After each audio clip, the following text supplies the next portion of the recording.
Steve, there's a lot to pick through in that second half, but what's your reaction to the fact you've ended up losing? Well, I think it's really disappointing, isn't it? We know Wycombe's as a side challenge for promotion. I think the manager said the right words at the end. Wow, what a win that is for us. We're so fortunate. And he's an honest guy, so we'll take those words. We all know what the elephant in the room is, what the key match decision is.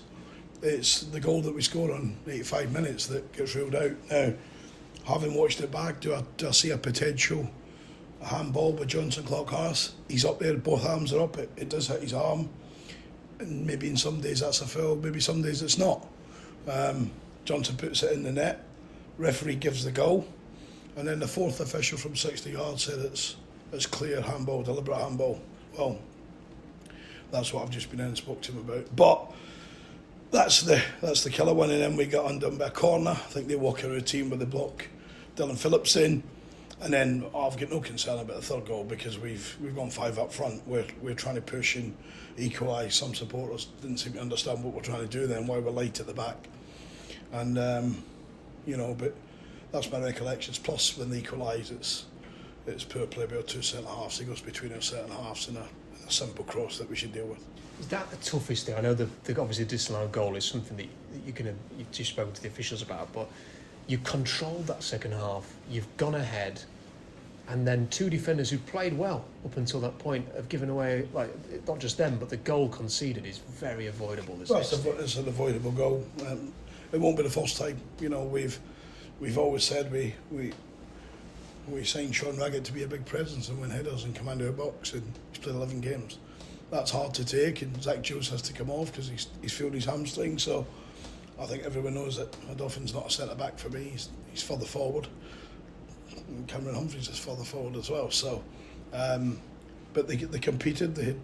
He's a difficult opponent. He's hard to play against. But that's just a basic cross and basic movement which we should head away. And I think if they don't go score that one, they're pretty much hanging on, aren't they? Because we had all the player going for a second. But the elephant in the room is the goal that the fourth official chops off. And in that sort of second half, do you think if you'd have seen that period out, 5 minutes after you'd scored, there would have been an opportunity there to go on and win handily? Because, they barely got over halfway prior to you scoring, and it was almost as if that gave them the kick up the backside. I didn't get them. We subconsciously, what happens is you try and defend a lead. We had it here against Shrewsbury. We were behind for a period and equalised, and within a minute we're 2-1 down again. It's just poor defending, and very much like today. If you look back to the Shrewsbury goal, it's very much like today. He's in between centre backs and scores a goal, and but we need to pick ourselves up from that. I thought overall the performance was really good. We're against a side that I still believe will win promotion. I still believe they'll win promotion, but we have to just pick ourselves up. We've got a break now at the weekend, and then we'll get ready for Saturday week. Has this been perhaps the difference? Is that there's been sort of moments like this where you could easily be stood having a different conversation with us after a game?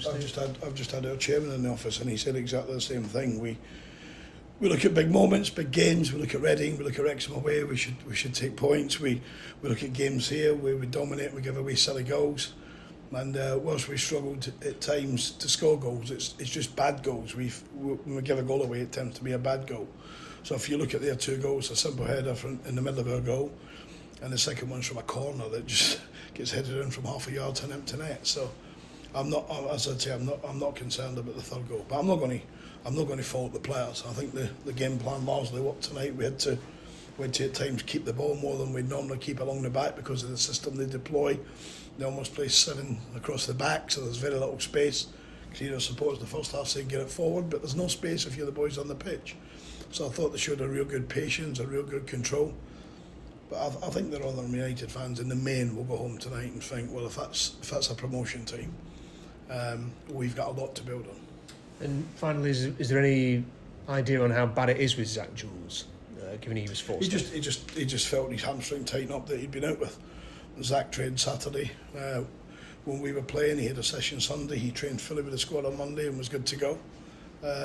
And just felt it. He's not his kid. He doesn't want to be coming off the pitch. But obviously, it's a reshuffle quicker than we did. But I'm not going to be. We've got reason to be down on the squad and down on myself and down on all of us for for the season, but we can't be down in this for tonight for sure, or the last few games, because we've been very good.